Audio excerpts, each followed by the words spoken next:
সুন্দর।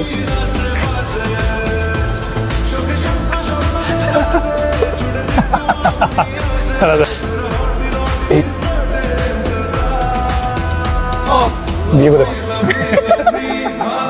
আরে ঝামেলা করাইস। ঠিক আছে ঠিক আছে।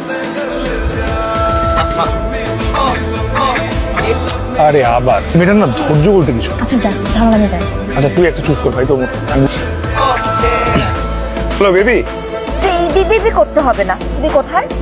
কোথায় মানে? মানে না বোঝার মতো তো কিচ্ছু বলি নাই। এখন কোথায়, কার সাথে, কি করছো সেইটা জানতে চেয়েছি। আমি এখন তোমার সাথে ফোনে কথা বলতেছি, এইটাই তো। একদম ফাইজলামি করবে না মির্জা। তুমি আমার ফোন কেটে দিলা কেন? যে মোবাইল ছিল পকেটে ছিল, ফোন বের করতেছি, এর মধ্যে চাপ লেগে কেটে গেছে। তোমার না সকালে অফিসের অনেক কাজ ছিল, আমার সাথে দেখা করার মতো সময়টুকুই নাই তোমার জীবনে। হ্যাঁ আমি তো এখন যে ওই অফিসের কাজের সাইটেই আছি। আচ্ছা শোনো বেবি, আমার না এখন যাইতে হবে, বুঝছো? তোমার সাথে পরে কথা বলবো, ওকে? আর কল দেওয়া লাগবে না মির্জা, এবার যা কথা হবে সামনাসামনি হবে, মুখোমুখি। ওকে ওকে ওকে ওকে ঠিক আছে ঠিক আছে। তোর দেরি হয়ে গেছে কত? শুনতে পেয়েছিস? বিল কাউন্টারে দিয়ে দিছে ওই গোলাপি শাড়িটা। না, বিকাল পর্যন্ত এই বোঝা বই বেড়ানো কোনো মানেই হয় না। কিন্তু হাতে নাতে ধরে যা বলার বলে ফেলতে হবে, যা করার করে ফেলতে হবে।